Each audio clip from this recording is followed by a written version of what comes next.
Are you already recording? So we're rolling? Yeah, I'll cut anything, though, if we don't want it. Hey, Letterman jacket, it might be fun. Do you want me to read the intro, or do I even need to do that? You can. Just it's kind of gets the flow. It gets the flow, but I'll probably cut a different intro later. Okay. So but maybe not. But maybe not. If it rolls right, sometimes it just goes. All right. What do you think? Your call. Yeah, do it. Okay. He's already heard it 3 times, so this will be the 3rd time he's heard it. Man, you can never get that enough. Oh, that's the De La Salle here. That's the real. That's the real deal there. Yeah. Then I had to. Wait, the pride and joy on this jacket is, where is it?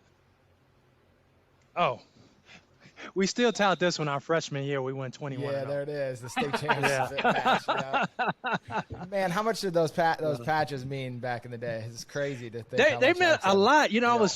I'll tell a quick story. Because obviously we, as a young kid, 8th grade, going into freshman, we see all these upperclassmen with these jackets and letters, and we think, how can I get as many? How can I get the most letters? So my freshman year, I said, you know what? Let me run cross country, because then it'll help me with my fitness, right before the season. Well, I ran one cross country race. Notice how I said one. That was it.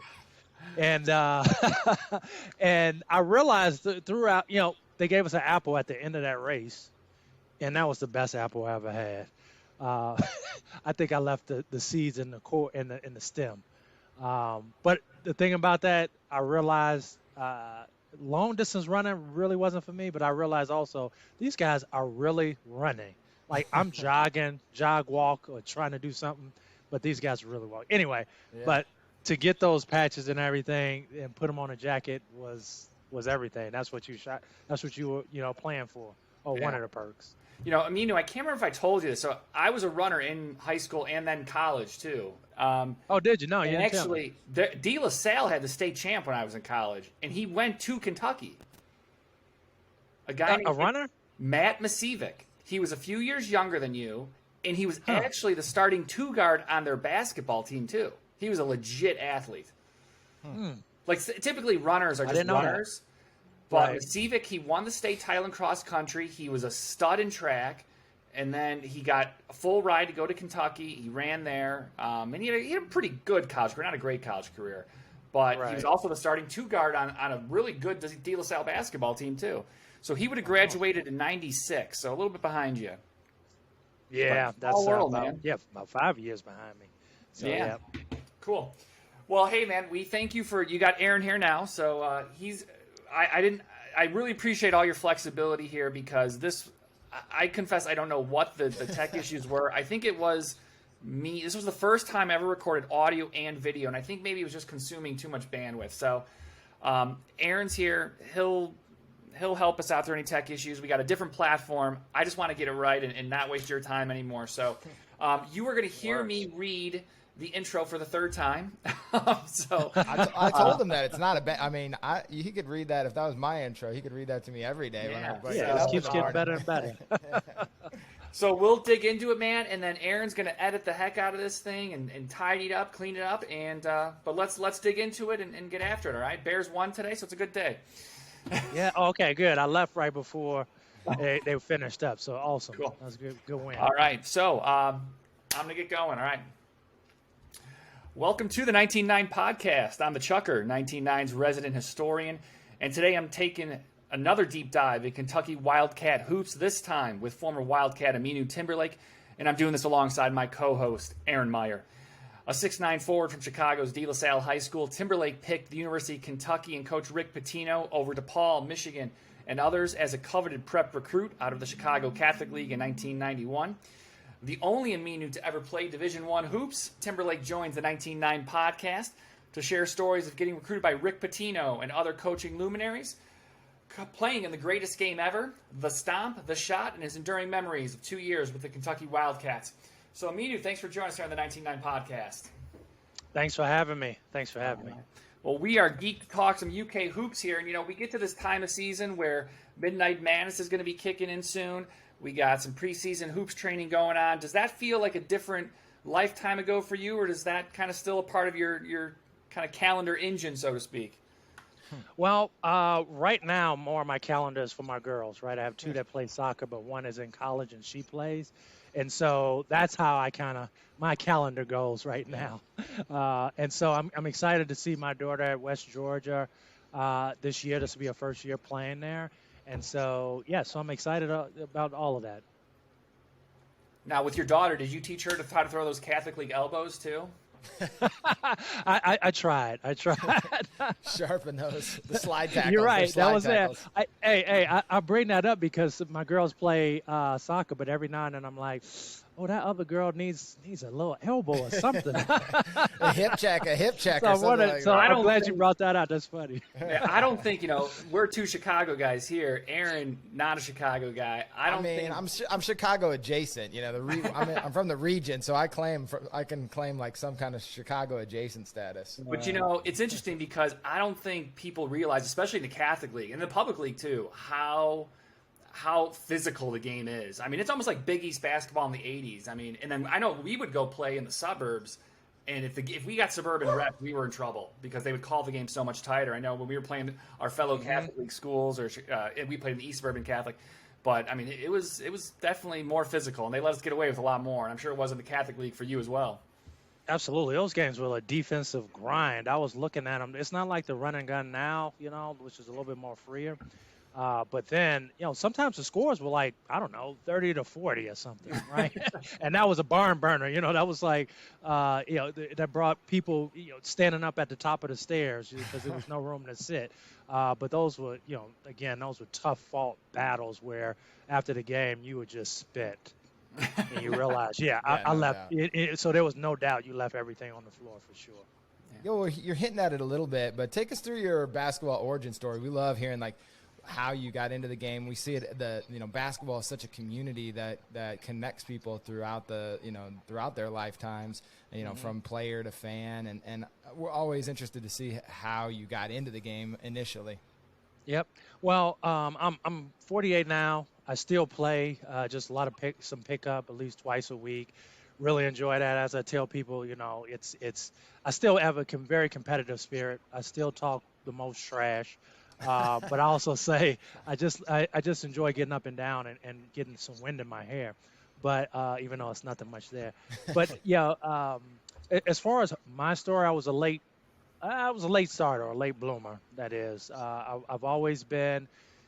I'm 6'9" still, but people used to ask me, was I always tall, right? And I used to tell them, well, this is how I put it in perspective. Whenever we took those class pictures, I was always in the back, right? In that back row standing up. So I was always usually the tallest in my class. But I remember my 7th grade year, or the summer going into my 8th grade year, that is, I was running around. The school I was going to didn't have a basketball team, but my stepfather put me in a camp, a basketball camp that summer for a couple weeks at Malcolm X College, right, near the United Center, all that area. And so when I went there, it was the main people that were there was another team from Beasley Academic Center, right? That's where Jamie Brannon, Derrick Rose, and a lot of others people actually went. And so I was playing around. I enjoyed the game. I kind of picked it up. And I remember that coach telling my stepfather, Thomas Green, that's who it was. He said, listen, if this kid if he has good grades, we'd love to have him. Because it was a strong academic school. They believed that if, like he used to tell, if you do well in the classroom, you should do well on the court. If you do well on the court, you should do well in the classroom. So they were about, books. They weren't just about playing, but it was about books as well, which was key. But I ended up transferring that year, and I remember taking the train like an hour one way just to get there. That's when we actually lived up north a little bit, and then I went. And Beasley is, let's just say, where is it? It's about 52nd and State, somewhere around there. Oh. Yeah, and so. And so that was really the beginning of my career. was eighth grade. Hmm. So it was an amazing beginning, and that was really the catalyst to me even being able to not just go across state lines, but obviously play overseas a little bit as well and see the world, right? So, Yeah, it opened your eyes up as a young man for sure. That's amazing. mhm. All right, so you came in an era of big time high school hoops in Chicago.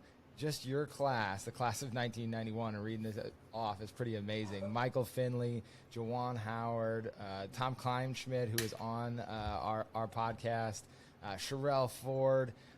When did you start to realize like that you could compete with some of those guys? Because it's one level like getting into basketball, but now you've got this this group of guys where you start to, like you said, you start to open your eyes to like, oh my gosh, the world of basketball is a lot bigger than just just my backyard or just my neighborhood. Mm-hmm. Mm-hmm. Well, this is the thing is that I always had a competitive nature, or was beginning to be nurtured and developed as I began to play. But I would tell you, as we begin to see, I began to see my name a little bit more on the Tribune and sometimes, and then they would rank everybody to see who was who. Then that's where I said, okay, I can compete at this level. And then I wanted to compete at the level, right? I enjoy working through the process and playing in these games. I didn't know much. I look back and said, man, I wish I would have watched more film. Oh Or man, just I try to know. learn the game more. Gosh. But being in those games, and then also just people speaking into you, right? I had Right. coaches, like I said, Thomas Green, and then in high school, Jim Tracy and Tony Rappel, as well as teammates that really encouraged me to just to play hard, and good things happen from there. Yeah, that's amazing. So you were heavily recruited out of De La Salle for Kentucky, DePaul, Michigan, Georgetown, Indiana. Just to name dropping a few. You're talking John Thompson, Bobby Knight, Rick Pitino. What are some of your memories, or maybe a favorite memory from that time being recruited?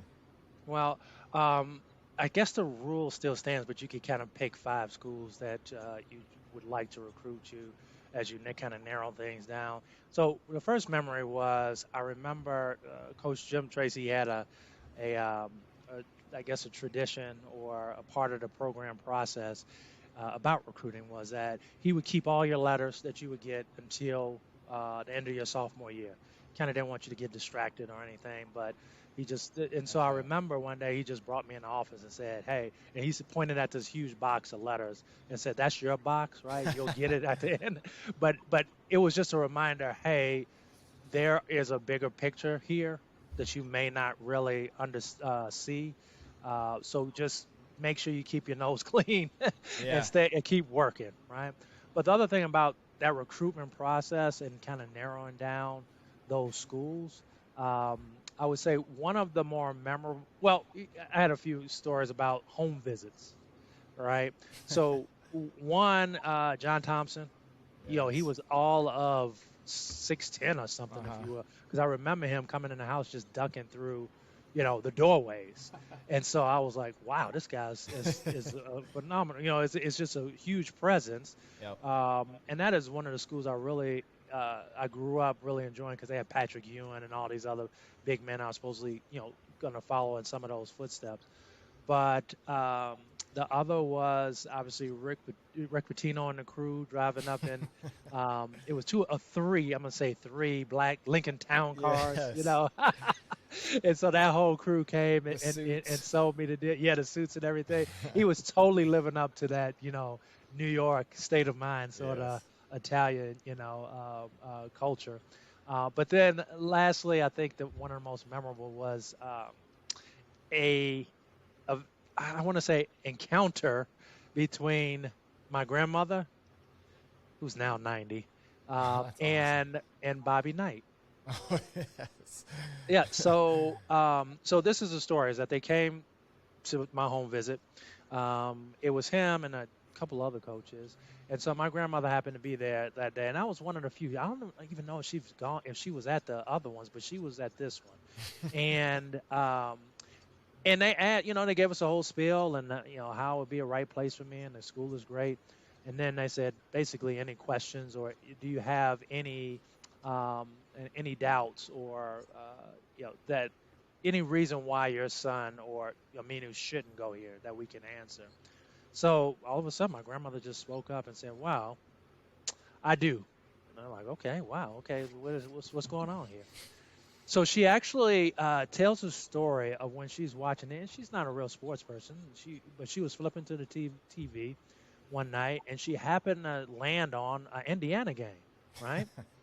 And within 5 minutes of that game, it is the game where he threw the chair on Oh, the court. no. Yeah. The famous, the famous Purdue game. Man. Yeah. I'm glad you mentioned that. I didn't know who. I forgot who they played, but he threw the chair on the floor, and that was obviously a huge moment in basketball history, if you will. Yeah. But I remember she mentioned it, and she said, "Hey, I saw that incident, and with your basically." Uh, with that sort of behavior and attitude, I don't think I don't think I would enjoy seeing my grandson go there, because so it was, that was one of the more awkward signs because obviously Oh Bobby my Knight gosh. is, Yeah. bigger than life in Indiana as well as everywhere else at that time, especially. But it was an awkward silence where they just looked at one another, and he didn't want, Grandma's spoken. yeah, but you could tell he was very Yeah. stubborn and Yeah, thinking, yeah. do I really have to answer this? Exactly, I know. But We got to but get into that like Gene Katie at Purdue and all this other stuff to yeah explain it yeah beyond he's that. but and then so the assistant coach actually spoke up and said, oh no, that was in the past. He's learned from it. He's much better now, as far as his his views, and he's learned to control it, much more patient. Anyway, so he tried to explain it away, and then we just kind of moved on. But to this day, I still don't think he really answered. He Yeah, didn't yeah. specifically answer my grandmother. That's It good. was the assistant coach. She must have had that look in her eye where he was like, I don't want anything. Yeah, I didn't want but anything to do with this. I know for sure they weren't expecting that Yeah. comment. For No, sure. no, Yeah. no doubt. No doubt. Yeah. Yeah. So, That's great.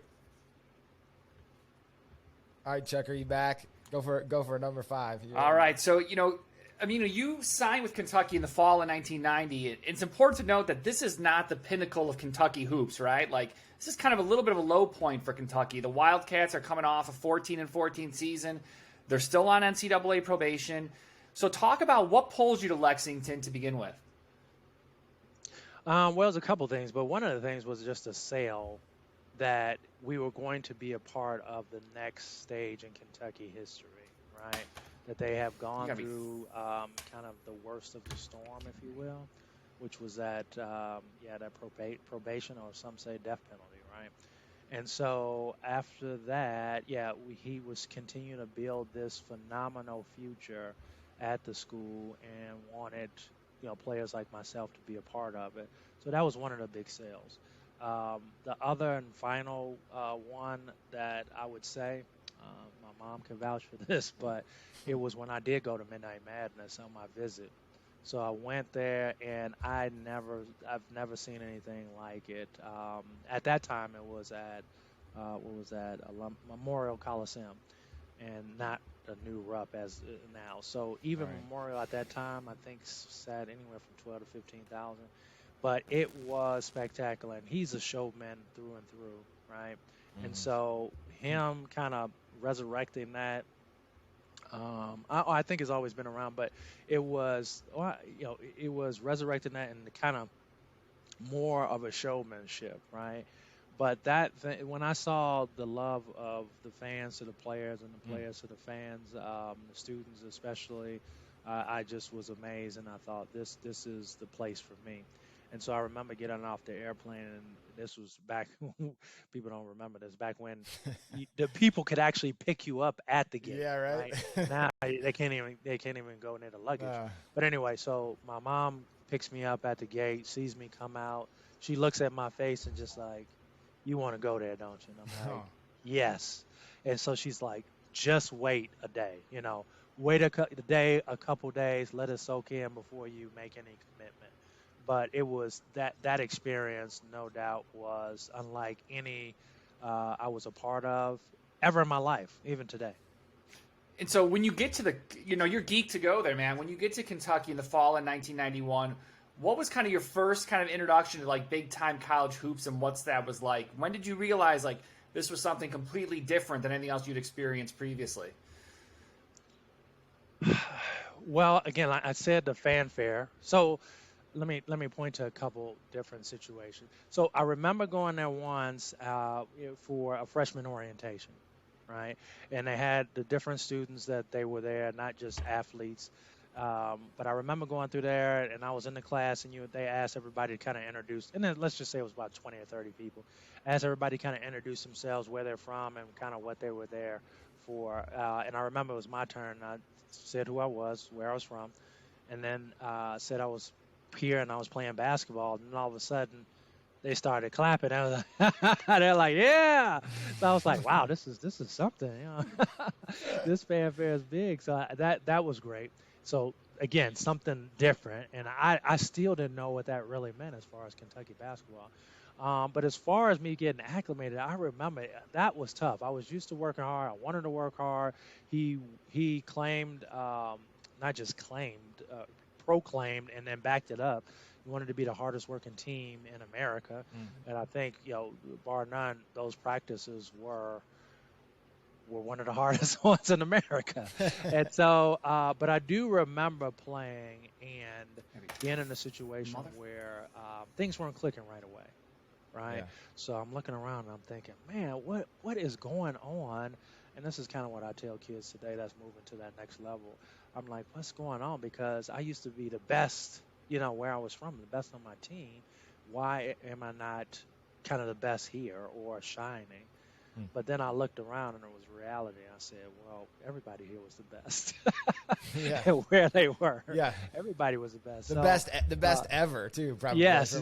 Yeah. And soon to be the best ever. And little do I know, even have their numbers retired in the rafters, So those were some of the memories that I had. And as far as the transition goes, some of the highlights, lowlights, but some of the kind of the reality, kind of smacking you in the face, if you will. Well, piggyback off that, because you start 9 games as a freshman, and it's a good season for the Cats, 29-7, got the regular season SEC title, tournament title. But I'm always like caution people because now freshmen play a lot. That's pretty regular. But I just kind of want to get your perspective on what it was like to step into that starting role or have expectations as a freshman, and then what it means to see some of these guys today, Amani Bates or whoever stepping in as reclassified freshmen and trying to compete at that level, because there is such a big jump even for the best guys. Yeah, it's a whole different game. I mean, obviously there's still transition, right? But these guys have dedicated themselves to the game and see a future in it way before. Like, we're just playing to get a scholarship, if that, right? With a small picture of NBA in our heads, where these guys are in 8th grade being told this and dedicating themselves to it. So it was a different era. So to see a freshman play, then I guess it was rare. Did I understand what that really was back when I was there? No, I was a young kid. I just wanted to play, and knew my role.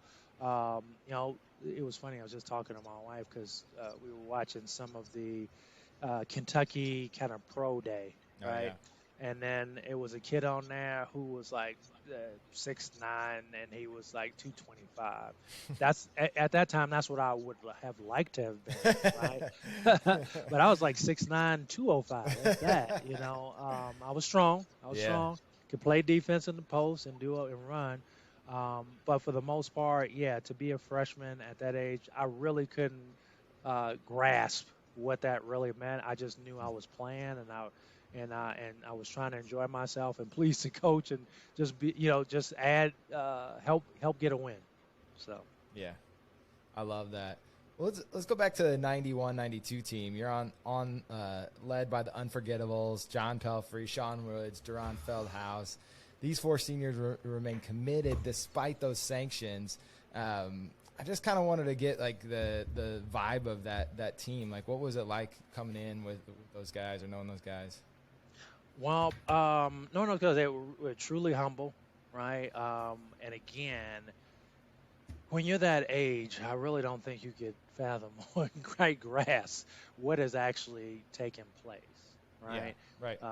And so what I noticed was these guys were leaders. They helped out as much as they can, and they also knew there were guys coming in there like Jamal Mashburn and other later, Right. Roger Groves, the Tony Delks, the Walter McCartys. These guys were all Americans coming into the game and about to change the face of it, but they worked hard and they led always through their examples. Mm-hmm. They'd dive in the stands if they had to. Bust through a wall, and that was a sort of leadership that I look back that I think was key to our success. I love hearing that. Just the using the word humble. It can be, there is something lost. I feel like sometimes when you have those older guys on the team that are still contributing in that way, because in that mismatch of talent, I think still you often see some of the best teams have that one holdover guy who's able to kind of come together. I think that still is an element of success in college hoops. You saw it with Gonzaga and Baylor last year. Certainly they had some more seasoned guys. It's tough with the all freshmen or a really young team not to have that kind of develop that mentality, I guess. Right. I think those teams create a lot of more parity in the game as well because, and then because you have these guys that have stayed, they're more mature mentally as well as physically, and they're like I said, humbled, and they just want to work hard and play for the university. Um, and again, back in their mind, maybe it's aspirations to play, continue to play, but overall, they are truly focused on the here and now, and that's to win the game. And I think that gives them a true advantage when it comes to younger teams, right? Talent might squeeze its way out with a W, but most times you're seeing, they're up against a real fight. Look at where Patino is now, Iona, or you can name just a number of these teams that have holdovers of people that have gone. Loyola, look at Loyola. Yeah, no At kidding. the time, Yeah. they were destroying people, and nobody ever knew them, but they were, kids that work well together, hard together, and been working that way for years, and that was their true advantage. This is a branch off of that, but how did you develop? We were talking to Charlie Miller, and he was talking a little bit about how he develops the off the court mentality for kids, because he felt like that was something that he could have used as a young player. And I just wanted to see what your approach to the rest of the life around, because basketball is such a small part. I mean, you're not pros when you're playing college basketball, so. How did you balance the rest of that? Because it's such a there's such big expectations, not just on the court but off the court when you're a student athlete. Right. So that's a good question. Really depends on. I don't have a cookie cutter answer. Yeah. Because it really depends on the athletes that I'm speaking with, right? Sure. So What about for your daughters? Like, or what would you tell them? Well, they seem to be navigating a lot better than I did in a sense, which is what I instilled to them. Was have good study habits. I didn't at the time. I really didn't have good study habits. I think in high school, I didn't have to study as much. I think I got it, and not bragging on myself, saying, "Oh, I was smart," but that hurt me when I went to college alone. And the study habits are key. So my girls learned to figure that out early, and so they've had great grades throughout their high school career. And my oldest, throughout her college career, she was all conference, all academic, one season, and she just continued to. But I'm learning a lesson from her as well. She made a goal. Beginning of her freshman year, that she wanted a all-around experience, right? College experience, not just in athletics. And so she began to do that slowly, but she's participated in so many things. And if people go look her up, Maya Timberlake, so she did some unity walk. She's she's a part of the athletic scholar athlete or something, leadership council. That's awesome. just recently she was voted to be a part of the homecoming court, Mm. right? Which I'm going to be walking her in a couple weeks onto the Congrats. field, so that's great. Yeah. She also has an eye on some other things at the school to help her develop as a person overall, right? Yeah. Because I think that's what it's about. Yes, you can focus on the skill set of just playing basketball, Mm. but there are other things that would, if you would help you to become better, not just at that, Yeah. but then also how that help you translate off the court, Yeah. right? In other settings that I think people they miss out on or lose. I think You know, that's so much, great. I mean, we talk about like sports being such a great learning ground for life and things like that. And so, as we kind of like dig further into your basketball history, let's get into the NCAA tournament and let's fast forward your freshman year to what some consider the greatest college basketball game ever played, and that's the East Regional Final, Kentucky versus Duke in Philadelphia. Um, you are, of course, known for one of the most famous or maybe infamous plays in that game, and that's often called the Stomp. So take us back to the Philadelphia Spectrum on March 28th, 1992, and give us your side of the events involving Christian Laettner, if you would. Okay. Well, I tell you this. I can barely remember what I did 2 weeks ago. So when you talk 92. Now, I tell you this is one fact too, and I know I'm not the only one, but I've never watched that whole game since I play. I've never. It's You're always missing out, on. man. Yeah. I know, but I know how it ends. So That's that's the a tough spoiler part, alert. right? Yeah. But I watched a little and I said, man, I look good. I was a physical specimen back then. But then I was thinking, why didn't I just dribble the ball? Go take it. Like, what are you doing? Just silly things that I look at now and I'm like, man. But I was just proud to be there and a part of that whole history. But back then, again, a situation where um, I I didn't really have, well, I think it's key. One of the things we talked about helping kids transition, have mentors, right? Hmm. Have people that kind of have been there or somewhere around them that can kind of give you hints of what's next. And then also what to truly appreciate. Because at that age, I'm not really thinking, I'm wanting to run up and down and do these things, but to soak in the moment, um, Mm. Coach Patino tried to help us to do that. But again, we're just not fully developed. Yeah. That's not, Yeah. especially boys.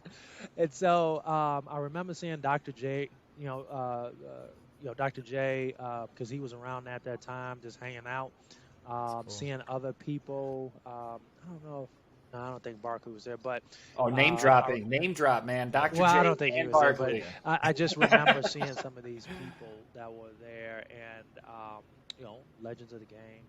But then also occasionally, again, Kentucky people and meeting those people and just the fanfare and having that support. And so that was a lot of what I also remember. This crowd, this fanfare, people going crazy. As far as the late night thing, it was just a hard fought battle where all I could do is just, a lot of it was just pushing and shoving and it's just trying to get some rebounds and so forth. Wishing you were And 225. yes, exactly. Back then, I didn't really think about it, but man, we had an eating regimen. Yeah, right. A whole nother story. But I would tell you this: I was very strong. Yeah. Wiry So- strong. KG, Yeah, KG yeah. strong. KG And strong. and I had some Christian brother, a Capital League elbow. That's right. so That's right. that helped. But in those games, it was just a fierce battle. Once again, and again, there was no way I'm thinking, oh, this is the greatest game ever. I was just thinking, how can we win this game? How can my defensive effort really aid? How can I get the ball to Jamal Mashburn? That sort of stuff. Yeah. And then we just go back and forth, and it was just one of those things where I would tell you also in our mind, especially mine, I thought whoever wins this game, I thought when we win this game, we're going to win the whole thing. That's Yeah. just how it was, and that was a change in mindset when you're talking about,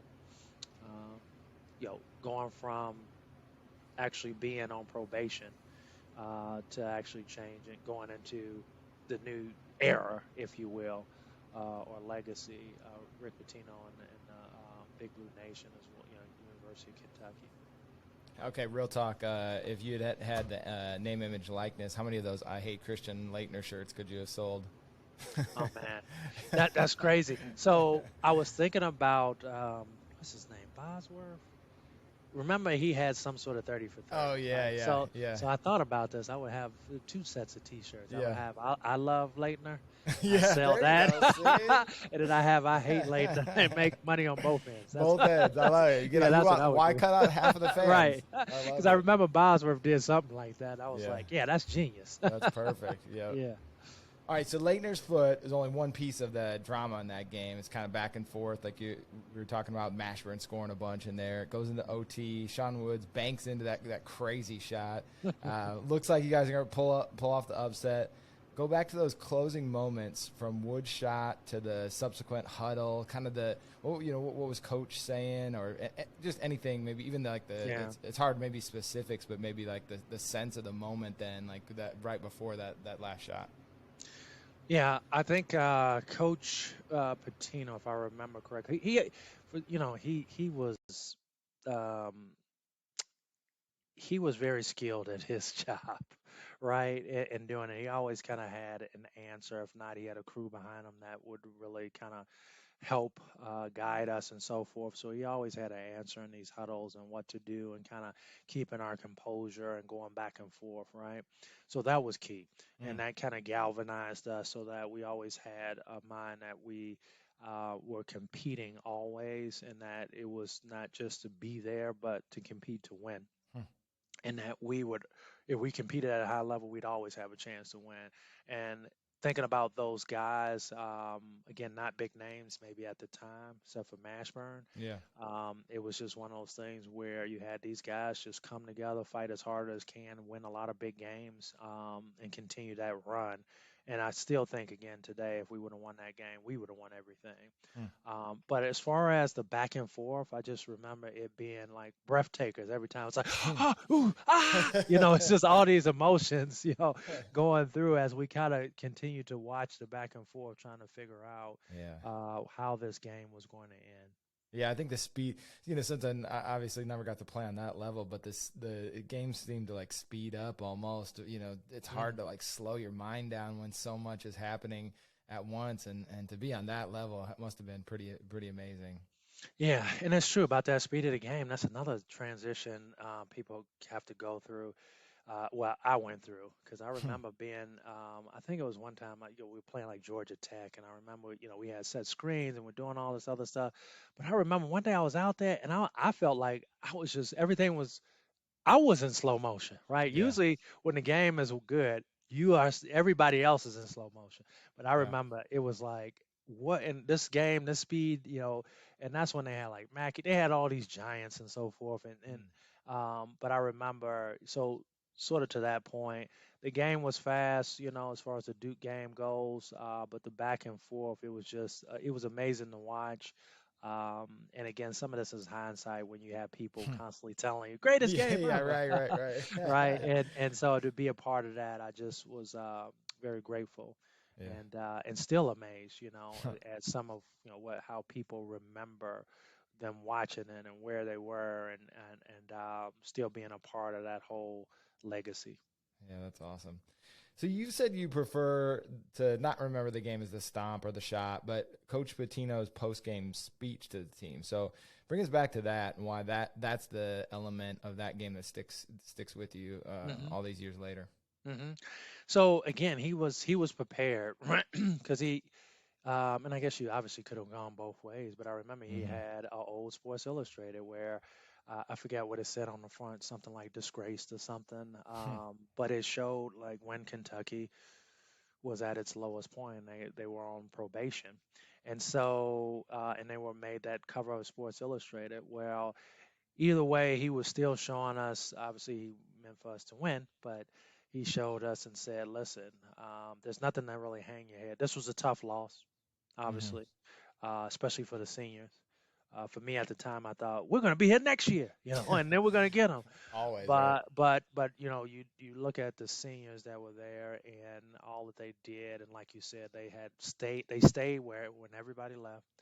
And so to be in that game, to be at that level, one step away from being in the Final Four, was something that I don't even think they could have dreamed ahead at, right? Even if they were Yeah. being told that, they were like, "Hey, we started. It was just us, and we were running up and down, playing in games that didn't count, Yeah. Right. and shooting and having a new coach and running ourselves till we puke, you know." But now it's like, okay, this was these guys were poured out. They were they shed tears. They were Yeah. upset and they gave all they had. But it was still one of those speeches where he said, "Hey, you made um, the university, the whole state of Kentucky, and Yeah. everybody Right. that followed proud." That's awesome. Yeah. You said run till you puke. Is that do you feel like that brought the team together? Because I often wonder about that now, because I feel like that's a different approach, something that's really changed in the game. Because I remember doing that with my coaches, and I don't think they do that anymore. And I wonder Well, sometimes, did that like galvanize you guys a little bit? yeah. Like boot Well, even camp if almost. it's metaphor, I mean, yeah, people did run into the puke, but Yeah. just being in the trenches with these guys, Okay. right? Sweat, blood, and tears, right? Yeah. It's like waking up. I remember doing 5 at 5. Yeah. Waking up doing 5 miles at 5 a.m. in the morning, right? Yeah. I remember one New Year's Eve toasting water because we're practicing that late. Toasting water into the new year. I remember running on the track and trying to get a mile run, for time. I remember sitting at tables trying to gain weight with one of my teammates, Andre Riddick, and so and Yeah. trying to stuff ourselves, and then he couldn't hold it anymore, and then he just puked all over the place. But anyway, Oh but my but gosh. these were events, these were experiences that if I haven't seen guys for like 10 years or so, whenever we get together, it's a true brotherhood, Hmm. and those were experiences that That's brought us cool. together. Yep. That's awesome. Okay, up on the stories tab on 19.9, the Chucker has a short piece detailing that loss to Kentucky, which seemed to galvanize the program and set up that 92-93 team for success. He acknowledges that that's his interpretation, but he's got his question in here, since he's having some internet trouble, is, did that loss shape the program or sharpen the program? What's your perspective on that? Um, that was a result of Coach Pitino and his coaching staff, the work that not just the coaching staff to help direct the whole program, right? And the work that they put in with the players, but that happened way before that game, right? The work, the extreme work that was put in, well, that game couldn't have happened, and Hmm. the success after that couldn't have happened without the work that everyone put in previous, right? Yeah. And so I would even point all the way back to when they did go on probation, and the Untouchables Hmm. or actually um, you know stayed there and played. I remember like Reggie Hansen. Yeah. I talked to him not too long ago, but these guys, the work that they put in allowed the continued shaping of the program in a new way, but continued to a legacy and a culture of winning, Hmm. right? And so even when you looked around the room and there was no real big names except, like I said, Mashburn, people believed in one another and the direction of the program, that you were destined, right, to have big wins, not just now but moving forward. Hmm. Do you and Mashburn ever argue New York versus Chicago? I'm sure I don't remember, but I'm sure those conversations came up every now Yeah. and then. I know a lot of them was coming up about rappers, who was Yeah, the I best or bet. Yeah, whatever. I But bet. but they had that at the Yeah, time. yeah, yeah. So Yeah, early yeah, 90s, that's yeah. yeah. But then also you're right. Oftentimes they come up with New York, who from New York was in Right? the NBA, and then who from Chicago was in the Yeah. NBA. So yeah, those Always a fun conversations debate. came up. Yeah. Yep. Well, Mina, we talk about that 92-93 season. That ends in the Final Four at the hands of Michigan. But as you reflect on that season, so that's your sophomore year there, what key memories kind of stick with you about that season? Because you have this freshman season that's really remarkable but ends in some really strong heartache. What about the second season that, you have this great season that ends in the Final Four? What sticks with you about that season? Well, for me, um, I still had I have a Final Four ring, so that was good, And for Yeah. a while, I was, a little hesitant to kind of wear it because for me, it wasn't the best of years, right? Personally, Mm. it's a good year for the team, which I was happy about. But I was kind of, I was a tweener, so a lot of times I didn't play as much. They brought in likes of Rodney Dent, which I love him. But these were true centers and big guys, right? I'm 6'9", playing the role of the center, but again at 210, 215, when these Yeah. guys are like 265, 280, not Yeah. easily.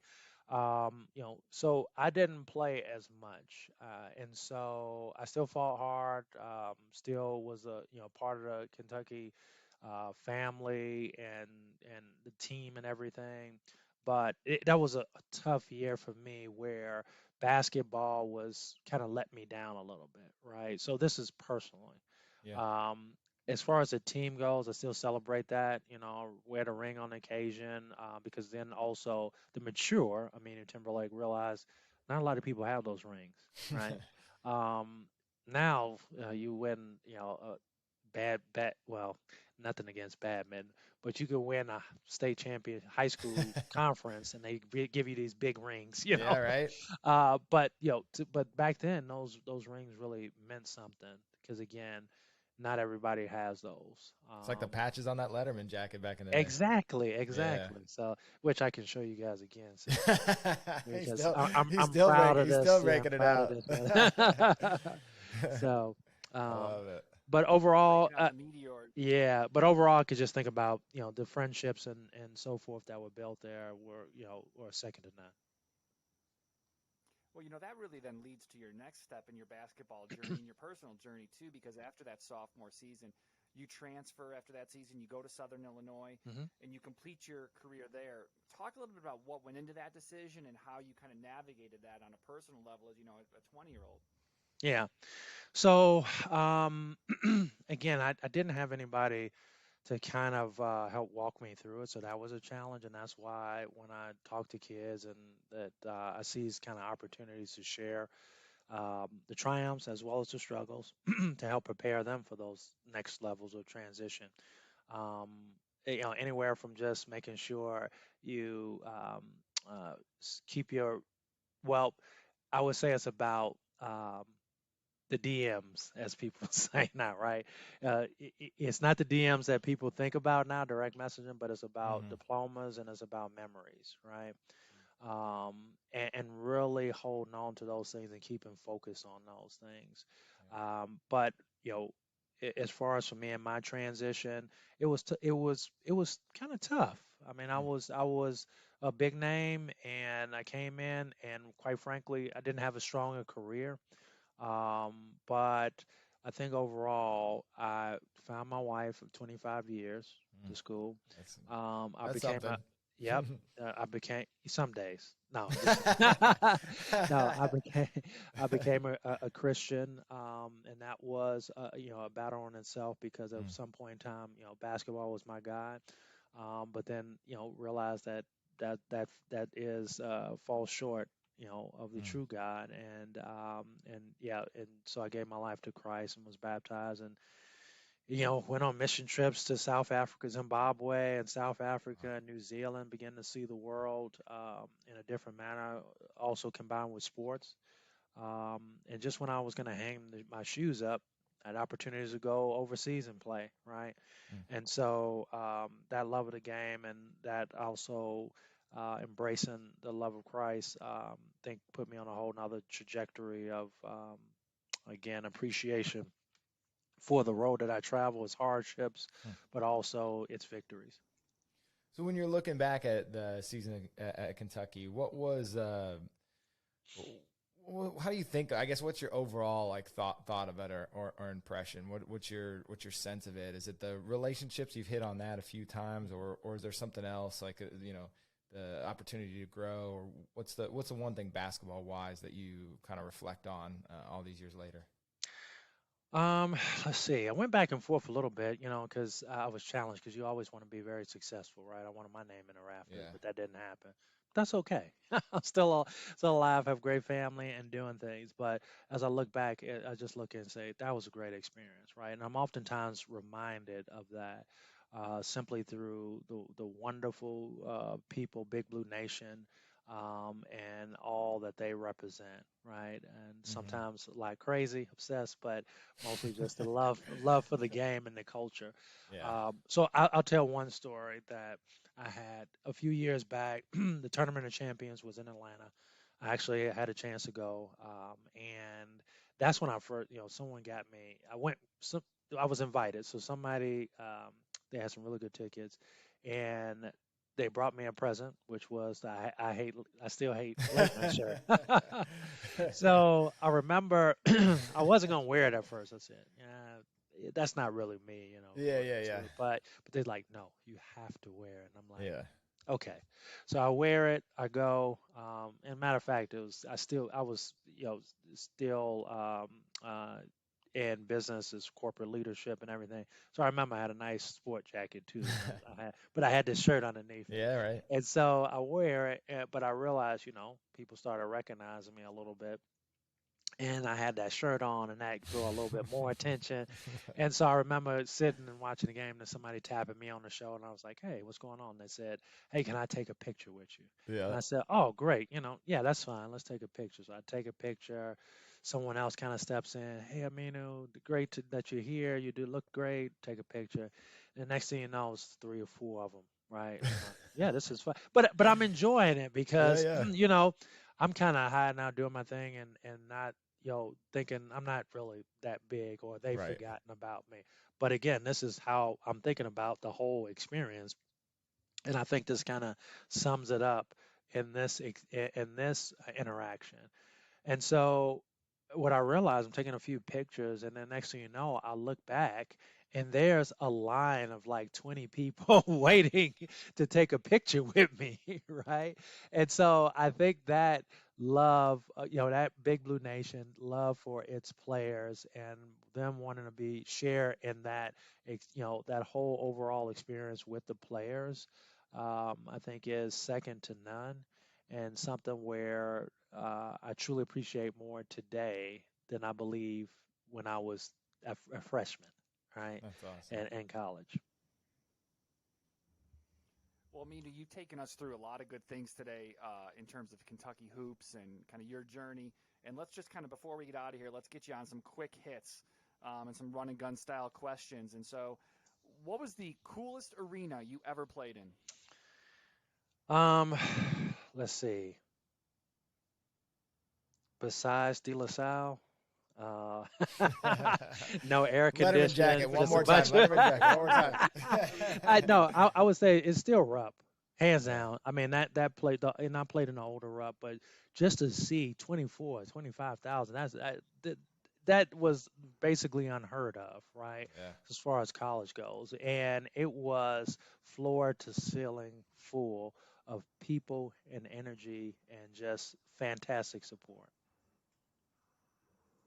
And what about the wildest opposing fans you ever encountered? Um, the one that I remember the most, but it happened to be football. So I remember going to it was it well, shout out to the to Wildcats, the football team, 6-0. Yeah. They're doing great. When I went Not there, like they IU. they, they didn't start out 6-0. Yeah. But I remember the University of Georgia came in town. This is when they had Garrison Hurst. Oh But I yeah. remember we were tailgating, and this car with looks like a pirate ship, and it was UGA fans, and they were like, "Hey," pointing at us. We know it. This is not. This is our season. This is football season, not basketball. We're Oh my coming to get you. God. But I remember them just yelling at us. We were like, "What in the world is going on?" But UGA football, they obviously. I remember Garrison Hurst. He was sick that game too, and he still ran for almost 300 yards, and he was Oh my throwing up gosh.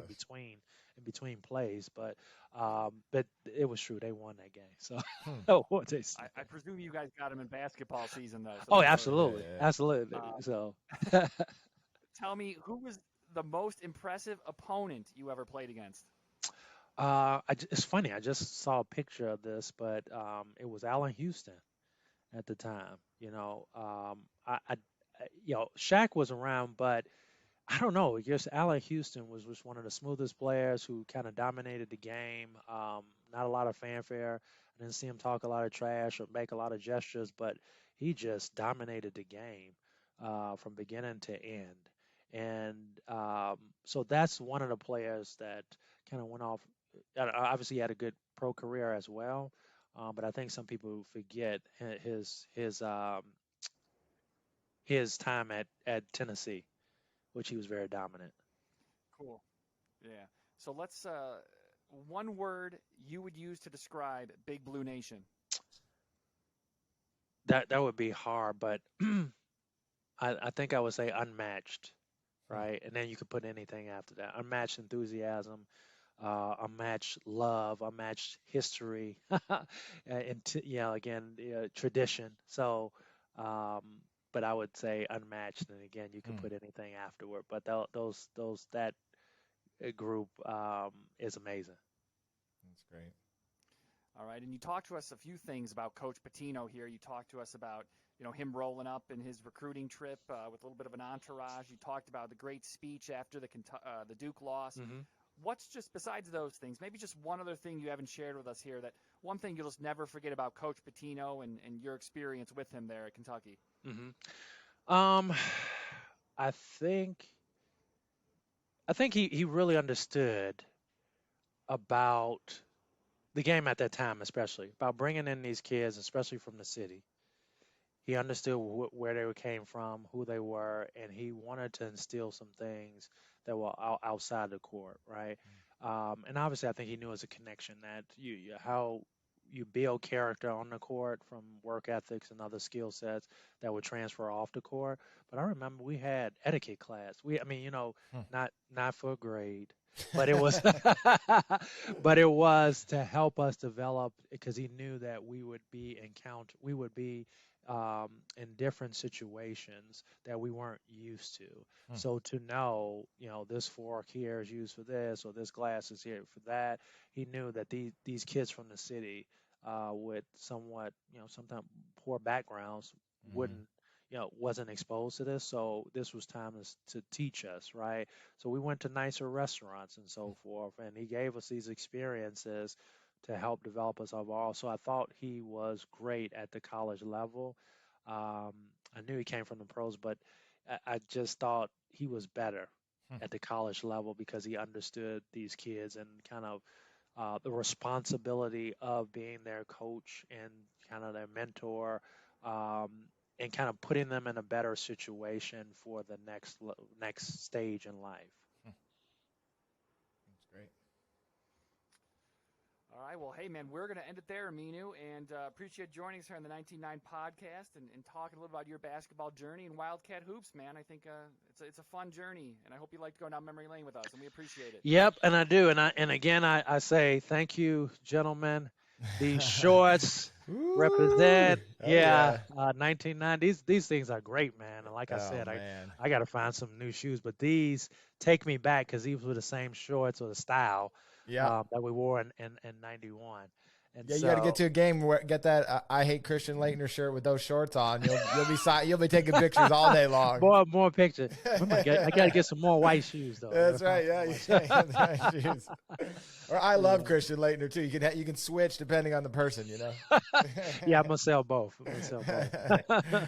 All right, man. Yeah. Well, thanks, here, Aminu, man. We appreciate the time. Yep. Um, So thanks, of course, to former Kentucky Wildcat Aminu Timberlake for sharing his time discussing UK basketball. And thanks to you, our listeners, for tuning in. Visit 199.com for some of the flyest college basketball gear around. And subscribe to our podcast for more shows celebrating basketball history and culture. On behalf of the crew here at 199 and my co-host, Aaron Meyer, this is The Chucker, signing off.